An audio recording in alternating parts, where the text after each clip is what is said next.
SCSDOவின் பிரதான செய்திகள். முதலில் தலைப்புச் செய்திகள். யாழில் வேலையற்ற பட்டதாரிகளுக்கு சஜித் வழங்கியுள்ள வாக்குறுதி. இலங்கையில் அதிகரித்துள்ள முட்டை உற்பத்தி. தமிழர் பகுதியில் மீட்கப்பட்ட பெருமளவு ஆயுதங்கள். நகைகளை திருடிய பெண்கள் கைது. வீட்டின் சுவர் இடிந்து விழுந்ததில் 2 மாத குழந்தை பலி. கலைக்கப்பட்ட பிரான்ஸ் நாடாளுமன்றம். சூடு பிடிக்கும் தேர்தல் களம். தொடர்பன விரிவான செய்திகள். தாயகச் செய்திகள்.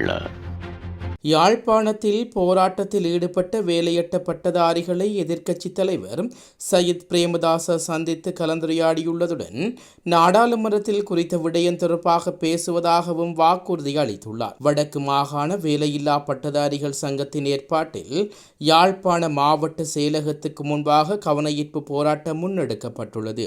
இதனையடுத்து போராட்டம் நடைபெற்ற பகுதிக்கு வந்த சையத் பிரேமதாச போராட்டக்காரர்களுடன் கலந்துரையாடியுள்ளார். இதன்போது எமது கட்சி உருவாகும் நிலையில் கல்வித்துறையில் சீர்திருத்தம் கொண்டு வருவதாகவும் மாற்றுத்திறனாளி பட்டதாரிகளுக்கு முன்னுரிமை வழங்கப்படும் எனவும் தெரிவித்துள்ளார். அவ்வேளை அங்கு ஐக்கிய மக்கள் சக்தியின் பிரதிச் செயலாளர் உமா சந்திர பிரகாஷ் உள்ளிட்ட அமைப்பாளர்களும் உடன் இருந்தமை குறிப்பிடத்தக்கது.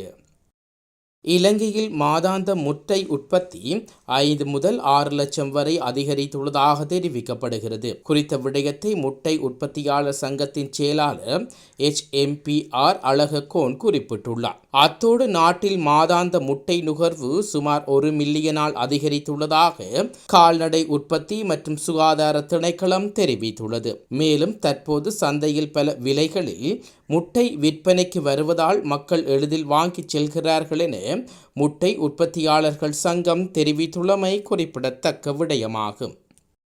முல்லைத்தீவில் கிணறு ஒன்றிலிருந்து பெருமளவான தோட்டாக்கள் கண்டுபிடிக்கப்பட்டுள்ளதாக புதுக்குடியிருப்பு காவல்துறையினர் தெரிவிக்கின்றனர். புதுக்குடியிருப்பு தேவிபுரம் பகுதியில் உள்ள கிணற்றிலிருந்து 992 தோட்டாக்கள் இவ்வாறு கண்டுபிடிக்கப்பட்டுள்ளன. குறித்த கிணறு அமைந்துள்ள காணியில் உரிமையாளர் பழைய கிணற்றை துப்புரவு செய்யும் போதே குறித்த தோட்டாக்கள் கண்டுபிடிக்கப்பட்டுள்ளன. பின்னர் இது குறித்து புதுக்குடியிருப்பு காவல்துறையினருக்கு தகவல் தெரிவிக்கப்பட்டது. இந்த நிலையில் குறித்த தோட்டாக்கள் போரின் போது பயன்படுத்தப்பட்டதாக காவல்துறையினர் தெரிவித்தமை குறிப்பிடத்தக்கதாகும். யாழ்ப்பாணம் கண்ணாதிட்டி காளிகோவில் கும்பாபிஷேகத்துக்கு வந்த அடியவர்களின் தாலிக்கொடி மற்றும் நகைகளை திருடிய பெண்ணொருவர் கைது செய்யப்பட்டுள்ளார். யாழ்ப்பாண பிராந்திய போலீஸ் புலனாய்வு பிரிவினருக்கு கிடைத்த தகவலின் அடிப்படையில் கண்ணாதிட்டி காளிகோவிலில் இந்து இளைஞர்களின் ஒத்துழைப்புடன் குறித்த பெண் 1 மணி நேரத்தில் கைது செய்யப்பட்டுள்ளார். வவுனியா பூந்தோட்டத்தில் வசிக்கும் கொழும்பு வெள்ளம்பட்டியவைச் சேர்ந்த 27 வயதான பெண்ணே இவ்வாறு கைது செய்யப்பட்டார் என போலீசார் தெரிவித்துள்ளனர். பெண்ணை கைது செய்து யாழ்ப்பாணம் போலீஸ் நிலையத்தில் தடுத்து வைத்து விசாரித்த போது பெண்ணின் உள்ளாடைக்குள்ளிருந்து திருடப்பட்ட தாலிக்கொடி மற்றும் நகைகள் மீட்கப்பட்டது என போலீசார் தெரிவித்துள்ளனர். குறித்த பெண் மேலதிக விசாரணைக்காக யாழ்ப்பாண பிராந்திய குற்றத்தடுப்பு பிரிவிடம் ஒப்படைக்கப்பட்டு நீதிமன்றத்தில் முற்படுத்த நடவடிக்கை எடுக்கப்பட்டுள்ளது. ஓமந்தை புதிய வேலர் சின்னக்குளம் பகுதியில் உள்ள வீடொன்றில் வரவேற்பறை சுவர் ஒரு பகுதி இடிந்து விழுந்ததில் குழந்தையொன்று உயிரிழந்துள்ளது. சம்பவத்தில் 2 மாதமான குழந்தை உயிரிழந்துள்ளது. சம்பவம் தொடர்பான மேலதிக விசாரணைகளை ஓமந்தை போலீசார் மேற்கொண்டு வருகின்றனர். உலகச் செய்திகள்.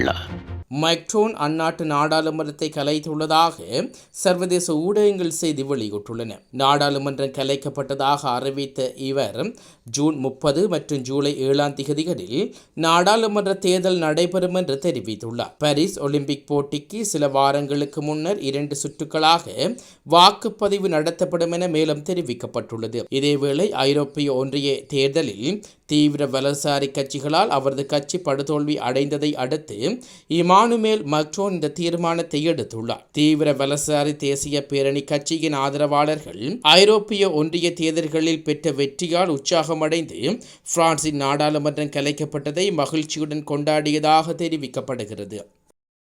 மீண்டும் தலைப்புச் செய்திகள். யாழில் வேலையற்ற பட்டதாரிகளுக்கு சஜித் வழங்கியுள்ள வாக்குறுதி. இலங்கையில் அதிகரித்துள்ள முட்டை உற்பத்தி. தமிழர் பகுதியில் மீட்கப்பட்ட பெருமளவு ஆயுதங்கள். நகைகளை திருடிய பெண்கள் கைது. வீட்டின் சுவர் இடிந்து விழுந்ததில் 2 மாத குழந்தை பலி. கலைக்கப்பட்ட பிரான்ஸ் நாடாளுமன்றம். சூடு பிடிக்கும் தேர்தல் களம்.